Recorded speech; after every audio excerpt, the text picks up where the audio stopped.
The marker in my hand ran out on the letter P. I found a rusty nail instead, and I dragged it across the wall until my knuckles bled. 3 days. 3 days locked in this building, and nobody had come. Until now. 3 figures stood outside the cracked, foggy window of the 3rd floor, looking straight up at me. This story will reach into your chest and rearrange something. If you've ever felt invisible, abandoned, or left behind by the people who should have protected you, this one is for you. Subscribe now and don't you dare look away. My name is Jude Calloway. I am 17 years old, an Omega, and I have not eaten in 31 hours. That is the first true thing I will tell you, so hold on to it.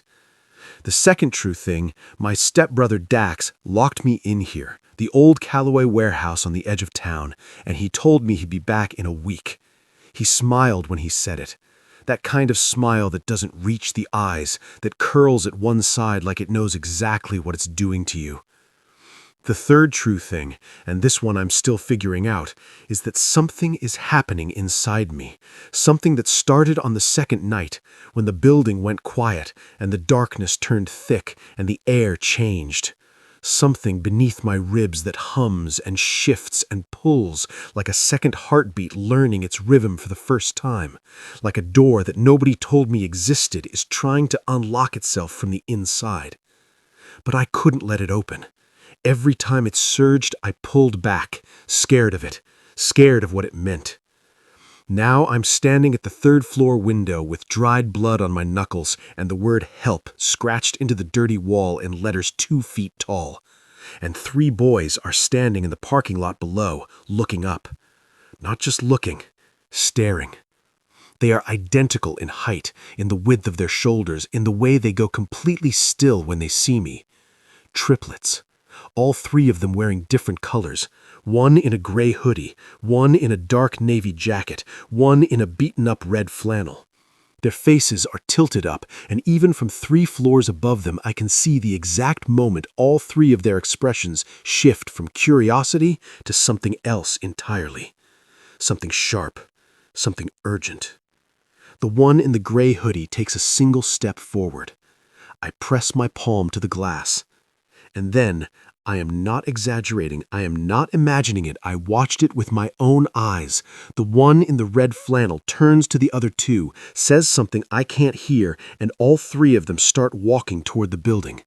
Not walking, moving fast, purposeful.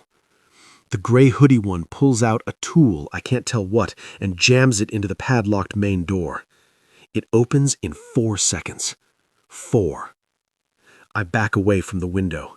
My legs are weak from not eating, and my head is spinning slightly from the smell of dust and old motor oil and the thin gray light of late afternoon.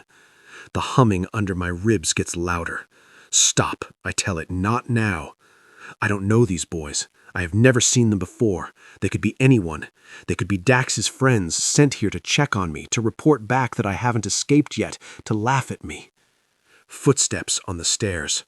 Fast, 3 sets of footsteps, not trying to be quiet, moving up through the building like they already know the layout, like they've done this before, or like they simply don't care if I hear them coming. I look around the room. Old equipment, rust-covered shelving, a single metal chair I've been using to sleep upright because the floor is freezing. A broken window on the east side covered with a piece of plastic. The door is unlocked from the inside. I checked that on day 1, but there's nowhere to run. The stairwell's the only way down, and they're already on the stairwell. The door opens. Not kicked, not forced. Just opened. Like the person behind it already knew it wasn't locked from this side. The one in the gray hoodie steps through first. He is tall. Not in the way that makes you feel small, in the way that makes you feel like the room just got organized, like suddenly everything has a place. His hair is dark and a little long, and a smear of grease on his jaw that I don't think he knows is there. His eyes are the particular dark brown that looks black until the light hits them, and then you see every single layer. The afternoon air is cold and clean, and it hits me like something I forgot existed. My eyes sting. I won't call it anything else. Theo steps up beside me, not quite close enough to be crowding, and he says nothing at all. Which is, right now, exactly right. Noel is the one who asks about food, not in a way that makes me feel pathetic about the granola bar situation. He asks like it's logistics, like feeding me is just the next thing on the list after getting me out, which is the same way he seems to approach most things. We're standing at the edge of the parking lot, and he says, "There's a diner 2 blocks east that stays open late. Yes or no?" I hold up one finger, the universal sign for one moment. I dig into my jacket pocket, the inside one, where I always keep the small spiral notepad and the stubby pencil I've carried since I was 13, since the doctors first told me about the mutism, and a very kind speech therapist said, "Carry something to write with, Jude. The world is not going to stop for silence, but you can make it make space." And I write, "Yes, thank you. I don't have money." Cade reads it over my shoulder, which he does without asking permission and also without any of the awkwardness most people have when they read something I've written, like they're translating a foreign language instead of just, reading. "Obviously, we're not charging you for food," he says. "That would be insane." I write, "Why are you helping me?" All three of them look at the notepad. Theo is the one who answers. He takes a second first.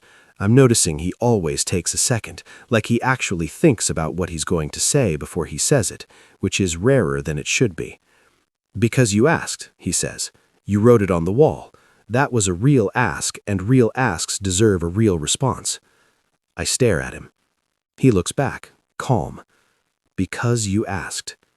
I have been asking for things my whole life in every way I know how to ask, in notes, in looks, in the 1,000 small signals of someone who cannot use their voice but still has needs, and the thing most people do is two things. They either pretend they didn't understand, which is a polite way of saying, "not my problem," or they make a big performance of understanding, which is a way of making the help about them. Theo does neither. He just answers the question, straight.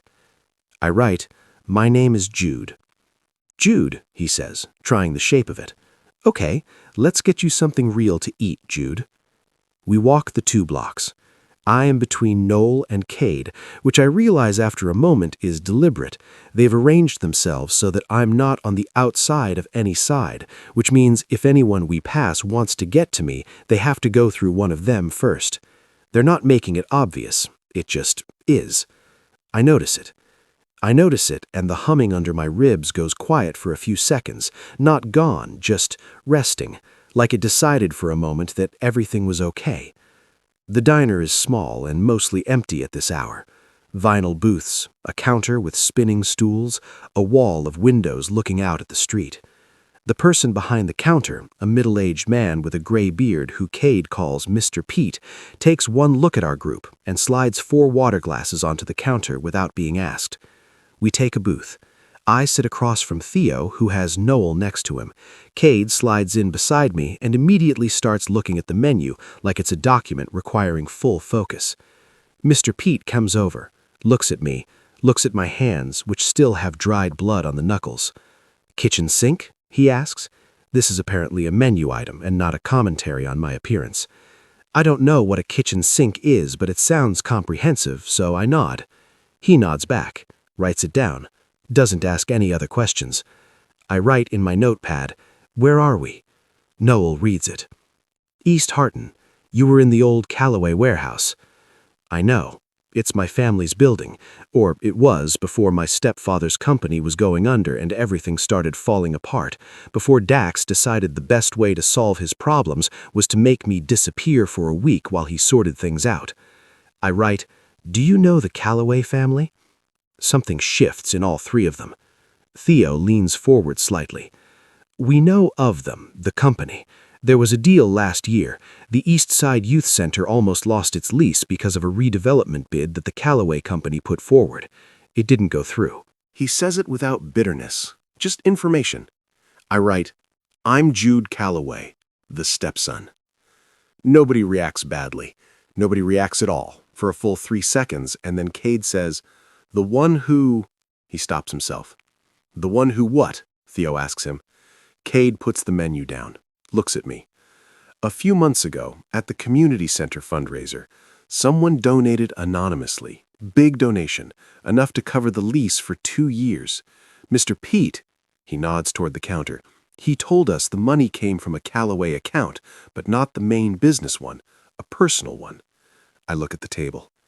That was my mother's money. She would have wanted it used that way. I write, that was my mother's money. She would have wanted it used that way. Theo reads it. There's something in his face when he reads it, not pity, something more careful than that, something that is paying attention. Your mother passed away? He asks. I nod. He nods back. Doesn't say, I'm sorry, in the automatic way that means nothing, just accepts the information with the same quiet attention he gives everything else. The food arrives. Kitchen sink turns out to be scrambled eggs, toast, home fries, a bowl of fruit, a small stack of pancakes, and a cup of hot chocolate. All of it arriving at once on a tray that Mr. Pete sets in front of me with the same energy as someone depositing important paperwork. Businesslike, no ceremony, just done. I eat. I eat, and the 3 boys across and beside me eat their own food and don't stare at me and don't make me feel like a spectacle. And the humming under my ribs hums at a lower frequency now, something almost like warmth instead of warning. Noel is the one who eventually says, we have to call someone. He says it gently, but he says it, which I appreciate. He doesn't pretend the situation is not what it is. I write, who? Youth services, or the police. Someone locked you in a building for 3 days. That's not something we can just... I write fast. Please, not yet. I need to think. My stepfather is connected. Dax is connected. If I report it without a plan, it will disappear. They'll say I ran away. Theo reads it. His expression stays neutral, but something behind it is doing a lot of work. Theo takes the notepad gently. May I, in his expression, waiting for my nod before he picks it up, and reads it again, more carefully. You've thought about this before, he says, not an accusation, a recognition. I write, I've had 3 days to think about nothing else. Cade makes a sound that is not quite a laugh and not quite anything else, a sound of someone recognizing something painfully real. Okay, he says, we don't call anyone tonight, but you're not going back to that house. I write, where am I supposed to go? All 3 of them look at each other, and I watch, fascinated, uncertain, a little undone by it as the 3 of them have an entire conversation with their eyes. Noel raises one eyebrow. Cade tilts his head. Theo holds look for exactly 3 seconds and then gives the smallest, almost invisible nod. Then all 3 of them look back at me. Our place, Theo says. Kindly subscribe now and tap the bell. This story is only getting more intense from here, and you don't want to miss a single chapter.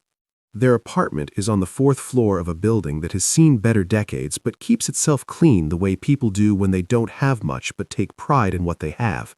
The elevator works, which is more than I expected.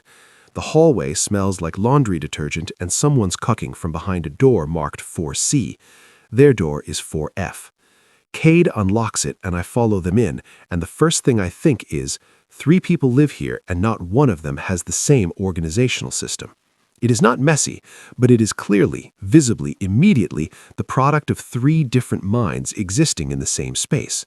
One section of shelving is arranged by color and size, precise. One section is arranged by what can only be described as emotional significance, random objects clustered together in a way that makes no external logic but clearly means something. One section is just stacked, practical, efficient, no ceremony. I stand in the doorway taking this in. Theo organizes by color, Cade says, appearing at my shoulder to follow my gaze. Noel stacks. I keep things that matter close. I write, which one has the emotional significance system? Me, Cade says, without any embarrassment whatsoever. Theo goes to the kitchen and starts opening cabinets. Tea or hot chocolate? We've already given you hot chocolate at the diner, so there's no pressure to maintain brand consistency. Tea, Noel says, because apparently he can predict what I'll want, which is both presumptuous and correct. I write, tea, please. Noel, who is standing nearest to me, reads it and nods to Theo. Tea. I take a seat at the small kitchen table, which has 4 chairs. I notice that. 4 chairs, not 3. and I set my notepad in front of me and I look around this apartment that belongs to 3 boys who found me in an abandoned building 3 hours ago and brought me home without a single moment of hesitation. The humming is back, louder now. I put both hands flat on the table. Under them, through my palms, I can feel it. That shifting, warm, wide-open feeling, like standing at the edge of something enormous and realizing the enormousness is inside you, not outside, and you've been standing at the edge of yourself this whole time. Every Omega gets their designation power between 14 and 17. Mine was delayed. The doctor said it happens sometimes. Trauma can close a pathway that would otherwise open naturally. My voice went first, then the power stalled. My stepfather used to say it meant I was a weak Omega, a defective one, that I'd probably never manifest anything worth mentioning. Dax said worse. I've been feeling it building for weeks, getting closer, getting louder, and then 3 days locked in a dark building with nothing to do but exist inside my own body and think my own thoughts, and it got very, very loud. I don't know what it is yet. I just know it's big. I know it's something I can't control yet. And I know, in the way you know things that your body understands before your brain catches up, that it chose right now, right here, tonight, to decide it was tired of waiting. Not now, I tell it again. These are strangers. I don't know them yet. It hums back at me like it disagrees. Theo sets a mug of tea in front of me and sits down across the table. Not across the room, because he's being polite. Across the table. Close. Present. Tell us about your stepbrother, he says. Dax Calloway is 19, almost 20. He is the biological son of my stepfather, Gerald Calloway, who married my mother when I was 9. Dax was 11 then, and he'd already learned from a father who treated kindness as weakness that the best way to protect yourself was to identify who was smaller than you and make absolutely sure they stayed that way. For 3 years, it was ordinary cruelty. Small things, taking my things, breaking my things, telling lies about me to his father that I couldn't disprove because I was already losing my voice by then, already going silent under pressure, already struggling to defend myself in real time when it counted. When my mother got sick, Dax got strategic. He started positioning himself, ingratiating himself with Gerald's business partners, making himself look competent and reliable, being the son who talked, who showed up, while I was the quiet one, the strange one, the one who wrote notes when everyone else used their voice, and somehow that made me the problem. When my mother died, the trust fund was the only thing she could protect. Gerald got everything else. I write all of this in summary, a few pages of the notepad, as the tea gets warm inside my hands. All 3 of them read as I go, leaning in at various points, and none of them interrupt. When I finish, I write, 3 weeks ago, Dax found out I'd donated from my trust fund. He couldn't access the money, but he was furious. He said I was making him look bad, making the family look like they needed charity from their own kid. Noel's face does something brief and contained. He said he needed me out of the way for 1 week. He said he'd tell Gerald I'd run away. He'd covered it before, small things, so Gerald would believe him. He said after a week he'd figure out the situation and I'd come back and everything would go back to normal. Cade reads this part twice. What situation was he figuring out? Theo asked quietly. I write, I don't know. That's what scares me. Theo takes that in, sets the notepad down, looks at his brothers. He's been planning something that needed Jude gone long enough to... He stops, recalibrates. What can he do with you not present that he can't do with you present? I think about this. I write, slowly, the trust fund. My mother put a clause in. After I turn 18, I control it fully and it grows. But before I turn 18, if I'm declared incapacitated or a danger to myself, or if someone can prove I'm unfit, I stop writing. Cade finishes it. He can apply to be named trustee in your place. I look up. There was a case last year, Cade says. He's not guessing, he's citing something he actually knows. Omega Minor declared unfit by step-parent, trust transferred. It happened to someone in the next town. The case was appealed, but by then the money was already... He stops, looks at me. When do you turn 18? I write, 6 weeks. The three of them go very, very still. 6 weeks. And Dax needed 1 week with me gone to set something in motion. He has my voice, or rather, the lack of it. He has Gerald's backing. He has connections.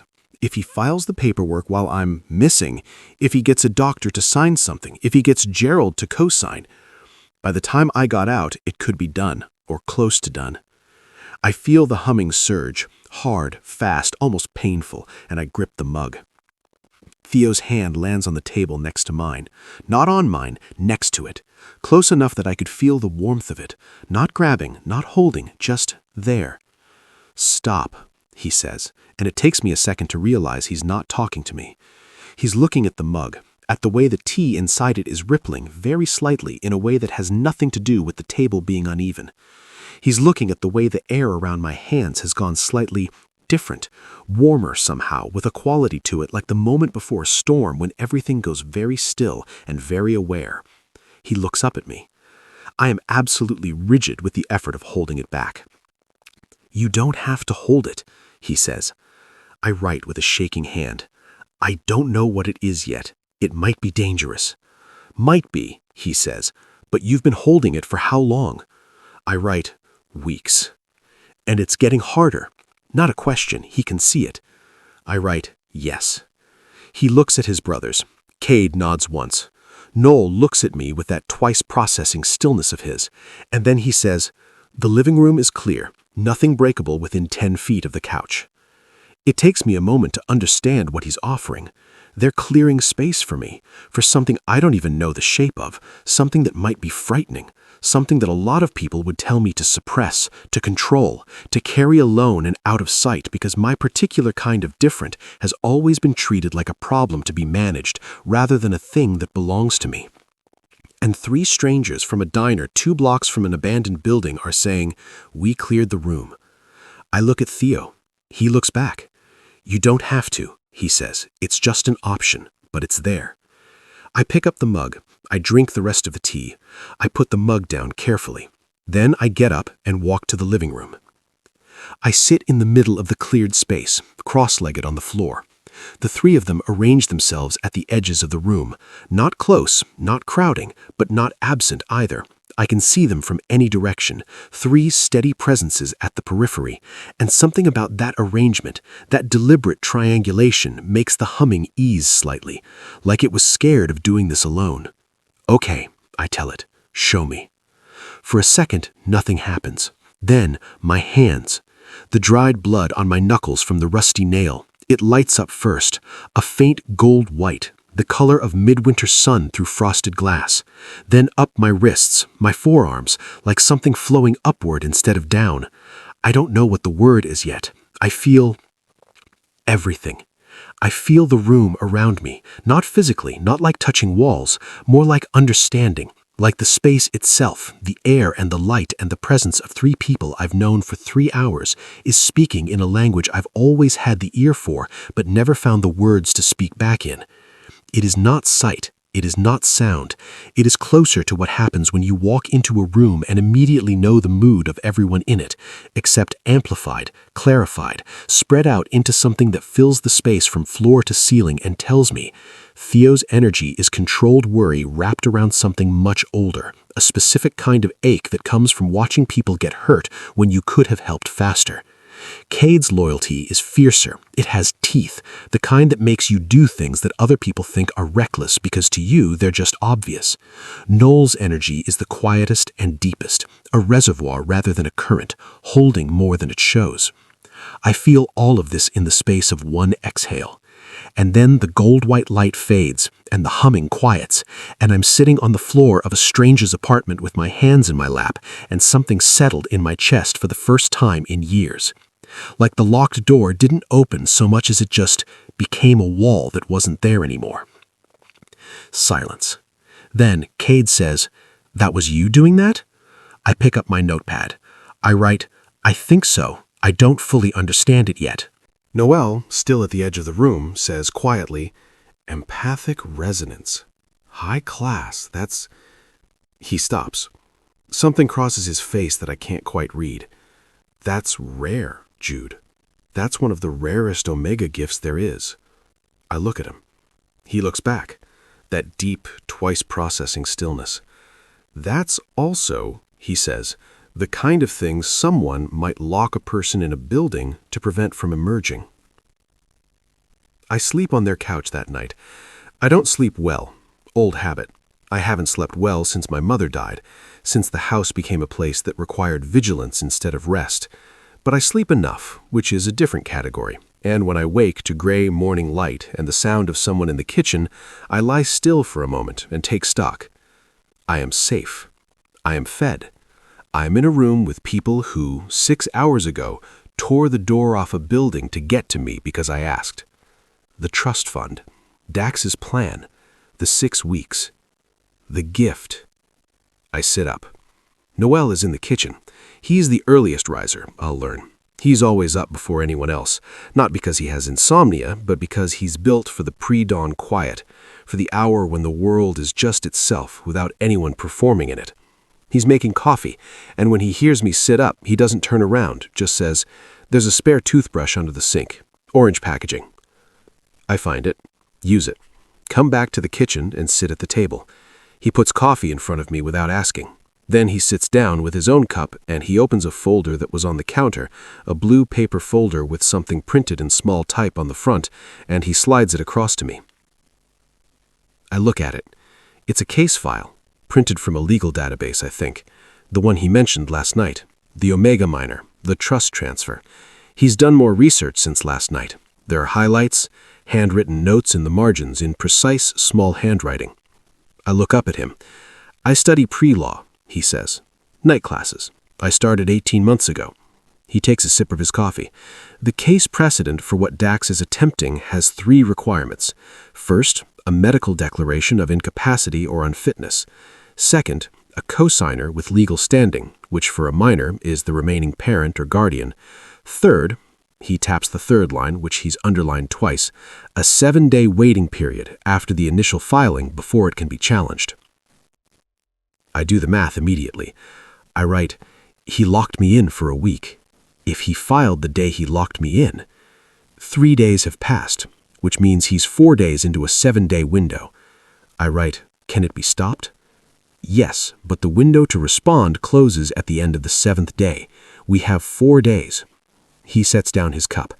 And the only person who can file the challenge is you, Jude, in person, with documentation.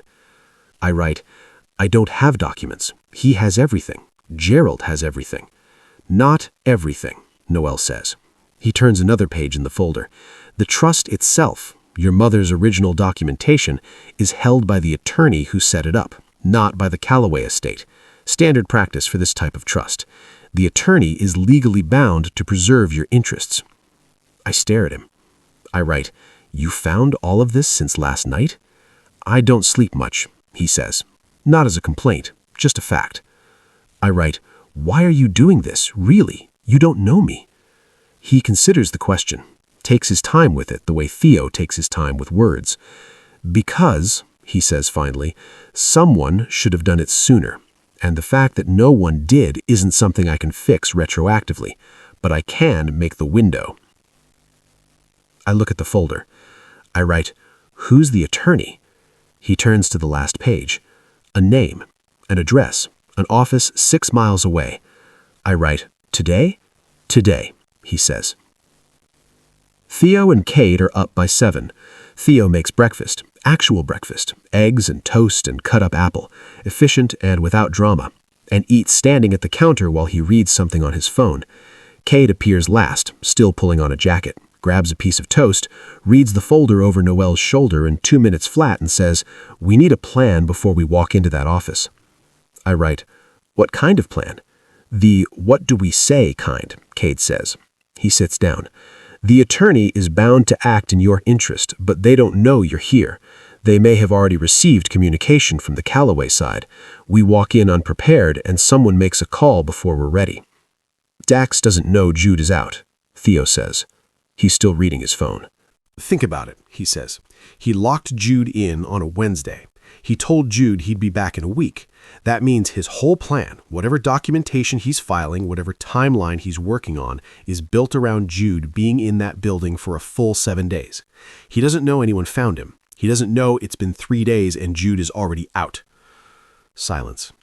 Cade grabs a pen from the counter and writes something fast on a napkin. Shows us. It says, Dax thinks we have no time, but we think we have 4 days. He thinks he has 4 days of safety. He has none. I read it. My hand is steady when I write, so we move now, today, before he knows I'm gone. Exactly, Theo says. He puts his phone down on the table. We all look at it. On the screen is a map, and on the map is a route from the apartment to an address across town, not the attorney's office, something else. I write, where is that? City Records Office, he says, open at 8. Any challenge filing has to be witnessed and time-stamped by a city records official. If we get there first and file a formal notice of presence, basically a legal timestamp proving you were present, alive, and acting of your own free will on this date, then even if Dax files his 7-day window through completion, there is documentation on record that contradicts his claim that you were incapacitated. I stare at him. He looks back, steady, that same look he had at the window of the 3rd floor when he first saw me, recognition. I write, how do you know how to do this? He's quiet for a second. Our dad, he says, he went through something similar, not a trust, something else. He lost it because nobody knew the right doors to knock on in the right order. He picks up his phone. I spent a long time learning where the doors are. There's something in the way he says it, not bitterness, something that's been through bitterness and come out the other side into just knowing. I write, I'm sorry about your dad. He nods once. Let's get yours sorted first. City Records at 8, Attorney's Office at 9:30. We move. The City Records Office is a low, beige building with fluorescent lighting and a woman at the front desk who has clearly been there since before any of us were born and has no interest in drama. Noel does the talking. His pre-law training is immediately obvious in the way he frames everything, clear and formal and with exactly the right vocabulary, nothing extraneous. He explains what we need. A formal notice of presence for a minor, witnessed and time-stamped. The woman looks at me. You're the principal? She asks. I nod. ID. I pull out my school ID from my jacket. I always kept it in the inner pocket. Habit, one of those survival instincts that kicked in when things at home got uncertain. Always keep your ID close. And slide it across the counter. She looks at it, looks at me, types something, prints something, sets it in front of me. Sign here, she says, and here. I sign. She stamps it, twice. Time, 8:14 a.m. She slides the copy back to me. You'll want to keep that somewhere safe, she says, in a tone that indicates she has seen enough of life to know what this particular type of document usually means, and she is, quietly, on the side of the person who needs it. Thank you, Noel says. She nods and goes back to her keyboard. We're outside in 4 minutes. Cade exhales. 1. 1, Theo agrees. The attorney's office is different. It's on the 6th floor of a glass building downtown, and the waiting room has carpet and water in small bottles, and the kind of quiet that money makes. The receptionist is polished and careful, and looks at our group, 4 teenage boys, one of whom has slightly roughed-up knuckles and is carrying a notepad instead of talking, with an expression that takes some effort to hold neutral. Noel asks for Theodore Marsh, the attorney on record for the Callaway Trust. The receptionist says they'll meet an appointment. Noel says we have an urgent matter regarding a minor client whose legal interests may be in jeopardy within a 4-day window. The receptionist looks at me. I hold up the time-stamped document from this morning. 30 seconds of quiet, then, please take a seat. Theodore Marsh is 60-something, thin, with silver hair and reading glasses that he uses more to hold than to see through. He comes out of his office, looks at all 4 of us, looks at the document Noel is holding, and says, "Come in." His office has 2 chairs across from his desk. We're 4. Nobody comments on this. Theo and Cade stand. Noel and I sit. "You're Jude Callaway," he says, not a question. He's already looking at something on his desk, papers I can't see from here. I nod. "I received a communication 3 days ago," he says carefully, "from Gerald Callaway's legal team regarding a potential petition for trust management review." I write on my notepad and turn it facing him. My stepbrother locked me in the Callaway warehouse on that same day. I was there for 3 days. These are the people who found me. He reads it. His expression does not change, which is the trained neutrality of someone who has heard many things in this room, but something behind his eyes sharpens. The communication from Gerald's team included documentation suggesting you had left home voluntarily and were in an unstable state. I write, Dax wrote that. I was locked in a warehouse. Do you have evidence of... Noel puts the timestamp notice on the desk. Then Cade puts down his phone, showing photos. He took photos last night, I realize, before we left the warehouse, of the lock, the room, the scratched help on the wall, my hands. He photographed everything. Then Theo puts down a printed page. I don't know when he printed it, but it's a statement from a community watch log, their East Side Patrol record, time-stamped, showing their route included the warehouse and that they made a note of a miner found in distress, locked inside, at the exact date and time. Marsh looks at all of this. He puts his reading glasses on, properly this time. He reads for 90 seconds. Then he says, I'll be making some calls. We wait in the hall for 40 minutes. Cade leans against the wall. Noel reads something on his phone. Theo sits next to me on the small bench outside Marsh's office door. I write, I keep thinking about the power. He reads it. The thing in the apartment last night? I nod. I write, my stepfather said it would never come in. He said I was too closed off, too damaged. Theo is quiet for a moment. Then he says, I think sometimes the things that take the longest to open are the ones that are too big for someone else to be around when they do. Not damaged, just waiting for the right space. I look at him. He doesn't look away. I write, what do you mean, right space? He means, he thinks about it. Some things need safety before they'll move, not weakness, the opposite, like a plant that won't grow in a room with bad light. Not because there's something wrong with the plant, but because the light was wrong. I write, you're saying I was in the wrong light. I'm saying, he says, you wrote help on a wall and 3 strangers came running, and then the thing that hadn't opened in years opened, same night. So. He lets the so hang there. I look at my hands. The faint residue of that gold-white warmth is still there, barely visible, like an afterimage. I write, are you an alpha? Yes. I write, all 3 of you? Yes. I write, and you're not, none of you are... I stop writing.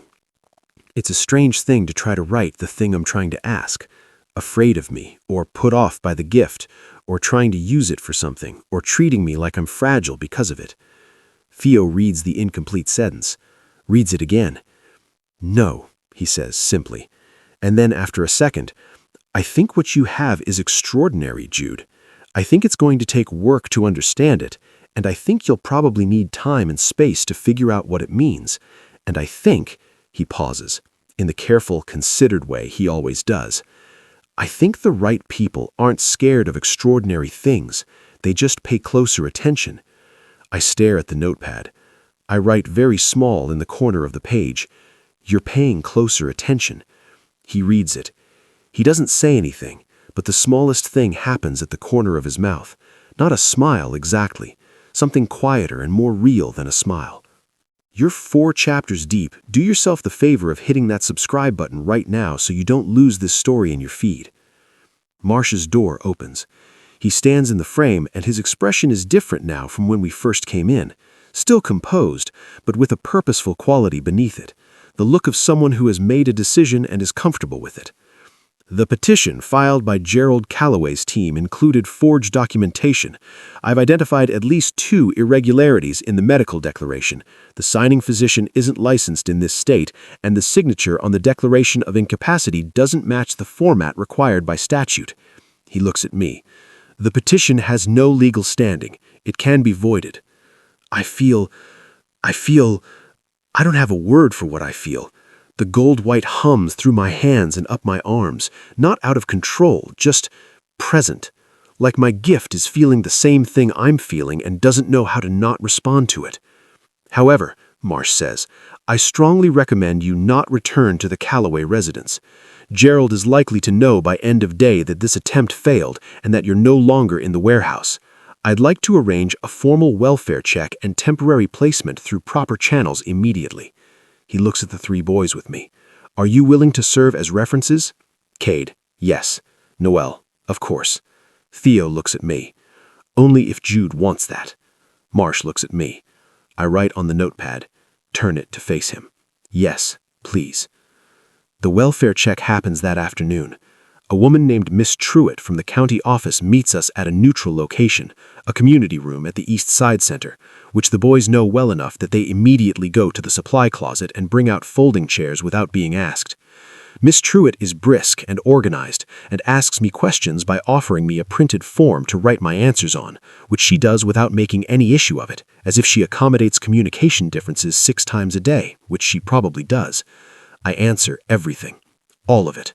The 3 days in the warehouse, the lock on the door, Dax's words before he left. I need you out of the way for 1 week. It'll be sorted by then. Stop looking at me like that. My stepfather's knowledge or lack thereof. The trust fund. The petition. Miss Truitt reads each answer and writes her own notes. At the end, she says, "We're going to request an emergency temporary placement order. You'll be in a safe living situation within 24 hours. In the meantime," she looks at the 3 boys ranged behind me in chairs that they've arranged very slightly closer than strictly necessary. "Are you willing to provide overnight hosting under a supervised placement agreement?" Theo says, yes. He doesn't look at his brothers. He doesn't need to. After Miss Truitt leaves, Cade pulls out a bag from somewhere. He had apparently gone back to the apartment at some point during the attorney meeting and sets it on the table in front of me. Inside, a change of clothes, a spare toothbrush still in the orange packaging, a charger that fits 3 different kinds of phones because he didn't know which kind I had, and at the bottom, wrapped in a paper napkin, a slightly squashed but otherwise intact piece of chocolate cake from what is clearly the diner. He says, without any particular fanfare, "Mr. Pete said to give this to you." I look at the cake. I look at Cade. He has already moved on, is talking to Noel about something logistical, and I realize this is how he does care, not as a big statement, as a bag on a table with a piece of cake at the bottom wrapped in a paper napkin so it wouldn't get messed up. I write in the notepad, not to show anyone, just to write. Something is different here. I don't know how to name it yet. That evening, back at the apartment, I ask Theo about their father. Not intrusively. I write it carefully. "You don't have to tell me, but you mentioned him earlier and I've been thinking about it." We're in the kitchen again, just the 2 of us. Noel is on a call about something legal. Cade is asleep on the couch in the way only Cade can sleep, completely without ceremony, one arm over his face. Theo thinks. "Our dad was an Alpha too," he says. "Strong one. Ran the East community back when East Harton was doing worse than it's doing now. He built things, the center, the watch program, the connections. He was good at it." He pours himself water, stares into it. He had a business partner who wanted him out, someone who saw what he'd built and thought it would be easier to own it if our dad wasn't around. There was documentation filed in the wrong order. Some things moved too fast.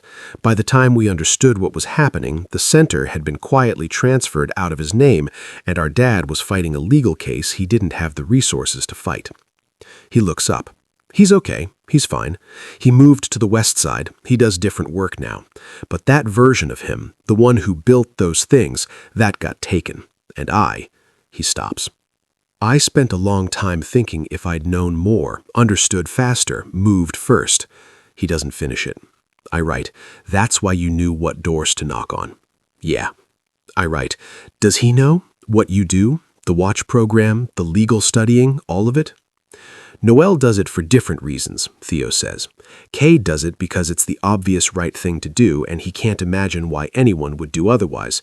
I do it because," he exhales, "because I know what it looks like when something is happening too fast and people are moving the wrong pieces and there's a window. There's always a window, but it closes, and I needed to know how to find the window." I write, "You found mine." He looks at me. The kitchen is quiet, except for the sound of Noel's voice in the next room, low and steady. "You wrote it on a wall," Theo says. "I didn't know if anyone would see it." "Someone always sees it," he says. "You just have to write it big enough." I look at that on the notepad. I read it 3 times. Then I write, small again, corner of the page. I've never told anyone all of this before, not all at once. He reads it. He says, "How does it feel?" I think about it. I write, "Like something I've been carrying in my back got set down on a table." He nods. Something in that nod is doing a lot of quiet work that I can't quite trace yet. I'm learning to read the three of them. Theo's stillness, Cade's decisive motion, Noel's deep reservoir quiet. And this particular nod from Theo is the kind that means he understood something and keeping it carefully. I look out the kitchen window. City lights, distant traffic. The gift hums, low and warm, in my chest. Not a warning anymore, not a question. Something else. On the second morning at the apartment, something shifts with Dax. Noel gets the notification. He has an alert set up, he explains, on the public court filing system, and he comes to me with his tablet before I've finished my coffee. The petition has been officially voided. Marsh filed the documentation last night. But next to it, filed this morning at 7 a.m., a new action. Gerald Calloway filing a missing persons report, claiming his stepson has been taken from his home. I read it twice. 3 times. I write, "He knows I'm out." "Dax must have gone to check the warehouse," Noel says.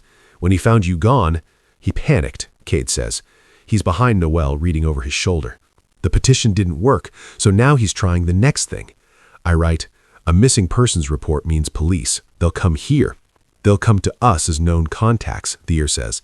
He's already dressed, jacket on, and I realize he's been up for a while, had already seen this, had already been thinking. Which means we need to be ahead of it. We need your welfare placement order processed today, not tomorrow. I write, "Miss Truitt said 24 hours. I know, but there's a difference between 24 hours from yesterday afternoon and processed and on record before 10 a.m. today. Noel?" "Already on it," Noel says. He's calling. 3 people, I realize, over the next 15 minutes.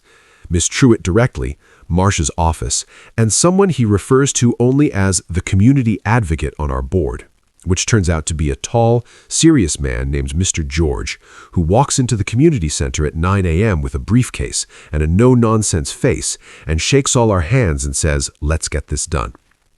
Mr. George is the kind of person that buildings notice. He walks into the county office like he's been there 1,000 times, which he has, and he speaks to the caseworker in the precise, respectful, entirely immovable way of someone who will not be redirected or delayed. And at 10:15 a.m., I have a temporary placement order in my hands, signed and date-stamped, naming the apartment of Theo, Cade, and Noel as an approved temporary residence. Outside, I write, "How does he do that?" Cade says, "He's been doing this for 20 years. He's the reason the East Side Center still exists. When our dad's business partner tried to transfer it, Mr. George was the one who found the window." I look at the order in my hands. All these people, this network of people who know the doors and the windows and the right order of things. This system of people who built something so that when the next person needed the door, there was someone to open it. I write, "Your father built this. Even after he lost his own case, the network he built is what's protecting me right now." Theo goes still, really still. I've seen him still before, but this is different. This is the stillness of someone hearing something they needed to hear and not having a response for it yet because they need to keep it for a minute before they can do anything with it. He starts. He stops. He looks at the placement order in my hands, at Noel on the phone, at Cade talking to Mr. George, at the community center behind us. "I never thought about it that way," he says quietly. I write, "The building didn't fall. It just changed shape." He looks at me. I look back, and the gift, warm, wide, certain, says something in its not-quite language that I'm only starting to understand, something about being in the right light at last. The police contact happens at 11. 2 officers, polite and professional, knocking on the door of 4F. They explain about the missing persons report, and they ask me, looking directly at me, if I am here voluntarily. I write yes in large letters on my notepad. They ask if I left the Calloway residence of my own free will. I write yes. They ask if I have been coerced by anyone at this address. I write no. Then I add, "I have a welfare placement order issued this morning. Here." I hand them the document. They read it. They look at each other. One of them writes something down. "Are you in any danger?" the first officer asks. Not routine question danger. He says it in a way that means he's asking me specifically, right now, do you need help? I look at him. I write, "Not right now, not here, but I will explain everything if needed." "We'll need a formal statement at some point," he says, "but you're placed, you're documented, you have legal standing." He folds his notepad. "The report will be marked resolved." They leave. Cade closes the door. For a second, nobody says anything. Then Noel says, "Dax's escalation is speeding up. He's losing the options one at a time. First the petition, now the missing persons report. He does the math. Maybe one more move before he's out of legal options." I write, "What would be the last move?" Noel says, "Direct contact. Either he comes here, which with the placement order is a legal risk for him, or he tries to get to you through someone else." I think about who he could use. And then my pen stopped. I write, "My school counselor, Mr. Pavin. He's known my stepfather for years. He thinks Gerald is a good man. If Dax convinced him I'd had some kind of breakdown. Then Mr. Pavin would contact you as a concerned adult," Theo finishes, "not as a hostile contact. You'd be more likely to respond." I write, "He's the only adult outside the family I actually trust, or trusted. Does Dax know that?" I look at the notepad. Of course Dax knows that. Dax knows everything about my vulnerabilities because he's spent years cataloging them. I write, "Yes." "Then we need to get ahead of it," Theo says. "Do you want to contact Mr. Pavin yourself? Tell him the truth before Dax gets to him."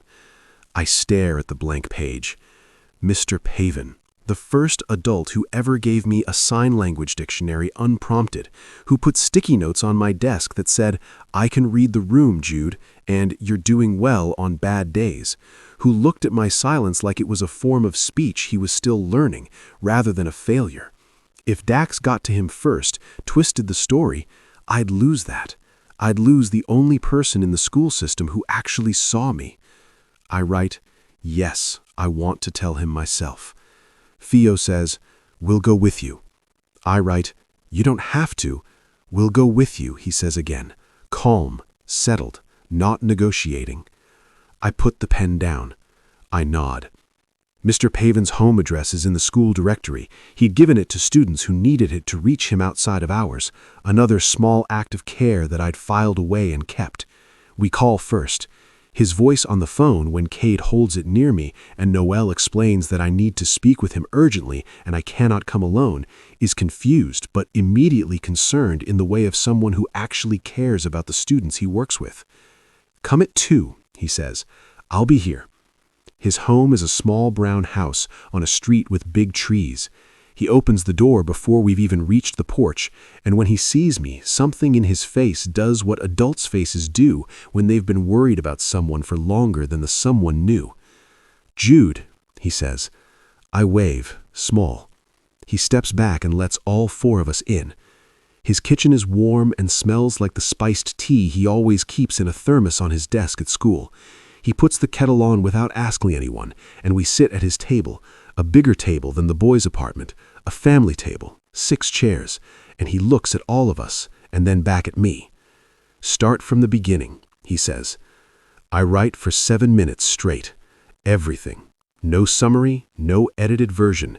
Everything from Dax's words to the warehouse, to the 3 days, to the wall, to help, to the window, to the gold-white warmth in my hands, to Marsh's office, to the time-stamped document, to the welfare order. He reads every page as I tear it from the notebook and set it in front of him. When I finish, he is quiet for a long moment. Then he says, "Gerald Calloway called me yesterday." I knew it. I write, "What did he say?" "He said you'd been under significant stress and had been experiencing episodes. He said he was worried about your mental state and asked me to call him if I heard from you."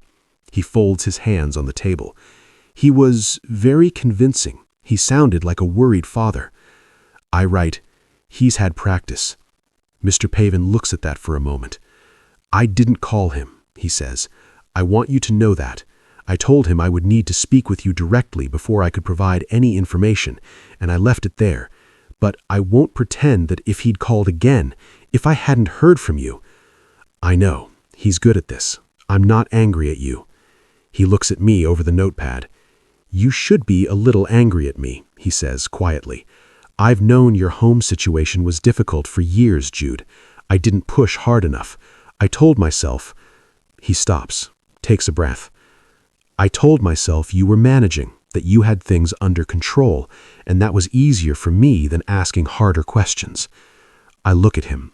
He looks back, not asking me to absolve him, just being honest. I write, you gave me a sign language dictionary when I was 13 and no one had ever done that before. You put sticky notes on my desk that said, I can read the room, Jude, and you're doing well on bad days, who looked at my silence like it was a form of speech he was still learning rather than a failure. His expression does something that he works to keep contained. He's going to make a formal statement, countering Gerald's communication. I'll put it in writing today and have it to Marsh's office by end of business. He looks at the three boys, and I'd like the names of everyone at this table for the record. Theo, Cade, and Noel give their names. Mr. Pavon writes them down, looks at all three of them. You found him, he says. He wrote big enough, Cade says. We leave Mr. Pavon's at 4 in the afternoon. The sun is low and long, the kind of late-day light that makes everything look like it has a second color underneath the obvious one. We walk the 10 blocks back toward the apartment because nobody suggests the bus and nobody needs to. The walking is doing something, working through the last few days in a physical way, the way your body sometimes needs to process what your mind has already handled. I'm between Theo and Cade. Noel is on Theo's other side. I write in my notepad as I walk, which I've gotten good at, the small spiral pad held against my forearm. What happens when the 6 weeks are up? Theo reads it. Then you're 18 and the trust is fully yours, and the petition window closes permanently and there's nothing Gerald or Dax can do about it legally. I write, and then? He looks at me. And then you decide what you want. I write, I've never really gotten to do that. I know, he says. I write, I don't know what I want. I think I've spent so long managing threats that I don't know what I do with the absence of threat. Cade, reading over my arm without apology, that's called safety, and it's confusing at first. I look at him. Took me about 3 months after I aged out of the system to stop expecting something bad every time something was just fine, he says. Normal is weird when you've been in survival mode, but you adjust, and then it starts to feel like yours. I write, were you in the system? For 2 years before Theo and Noel's dad took us in, Cade says. He's matter-of-fact about it. We're not all biologically related. Theo and Noel are. I came in at 14. Their dad fostered me. He glances at Theo, and then just kept me. I look at Theo, who was watching the street ahead with a small expression that is warm and complicated and entirely his. I write, and now you do the same thing. Theo looks at me. When you can, you should. 6 days later, Dax makes his last move.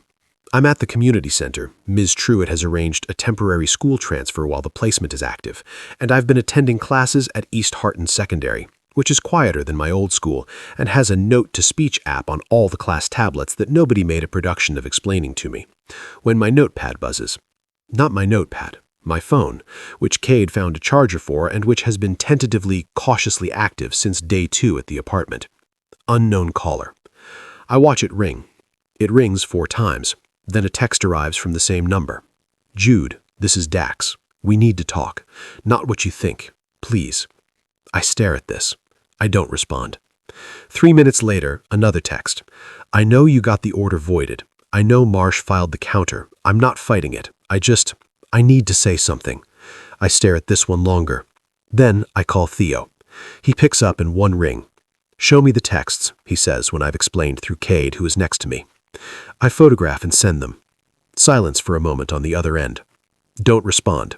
Don't meet him alone. Don't go anywhere without one of us for the next 48 hours. I write on the notepad. What if he actually just wants to talk? Cade reads it aloud. Theo is quiet. Maybe, he says. But I just need to say something is the sentence people say right before they try to make you responsible for their feelings. You don't owe him an audience. I think about this. I write, I know, he's still the person I grew up with, even if it was bad. There's something complicated about that. Yeah, There is. He doesn't tell me I shouldn't feel complicated about it. He doesn't tell me I should just cut him off and move on. He just acknowledges that it's true. You can decide what, if anything, you want to say to him, when you're safe, when it's on your terms. Not now. I put the phone in my pocket. The complicated thing stays complicated, but it's mine to handle, at my own pace, from a stable place. That's different from how it was. 2 weeks into the placement, the gift shows me more. I don't mean more like bigger or louder. I mean like deeper. Like I was seeing the first floor of something, and now the stairs are appearing. The empathic resonance, Noel identified it right. I've read about it now. 3 books from the community center library, 1 formal paper Noel printed for me. Works like this. I don't feel other people's emotions. I recognize them. There's a difference. When someone is afraid, I don't become afraid. I understand the specific shape of their fear, like reading the exact sentence instead of the general mood of the paragraph. And the gift goes both ways. That part took longer to understand. When I'm in a room, people become more themselves. Not overwhelmed, not manipulated, just clearer. The things they're carrying get lighter somehow, because being truly recognized does that to a person. My gift recognizes, and recognition, it turns out, is one of the things humans need most and receive least. I write this in my notepad late one night, the apartment dark, just the kitchen light on, and Theo comes in at 2 a.m. after a late patrol and finds me writing, and he reads over my shoulder.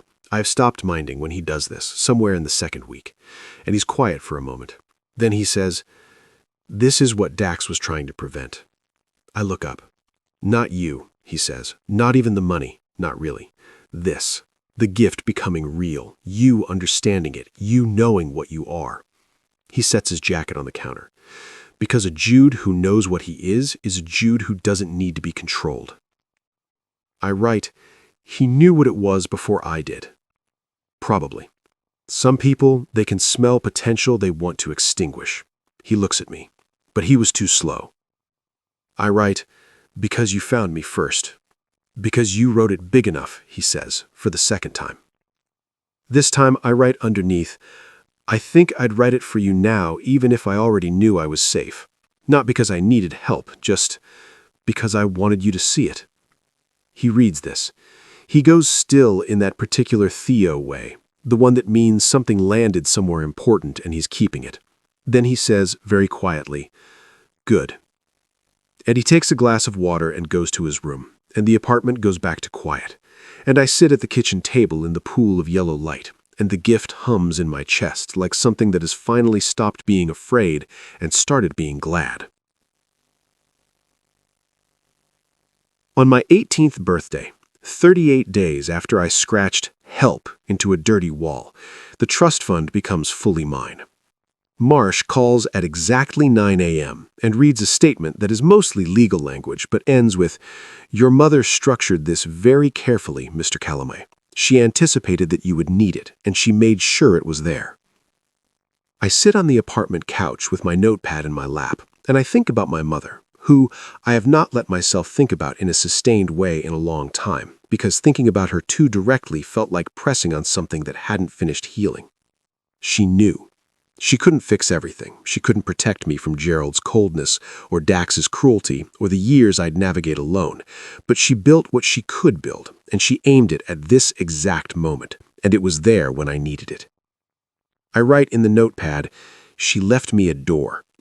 Then I write, "And then 3 people kicked it open." Cade appears from the kitchen with a cupcake that has a single candle in it and an expression of extreme dignity. Noel got the birthday candle, I provided the cupcake. Theo is allegedly also here, but he's been on the phone for 20 minutes negotiating with the community center's insurance company, so. On cue, Theo appears from the hallway still on the phone, points at the cupcake, gives a thumbs up, and disappears back around the corner. Noel, precise as always, make a wish. I look at the candle. What do I wish for? Not safety. I have that now, more than I've ever had it, and I'm still learning what to do with it, but it's there and it's real.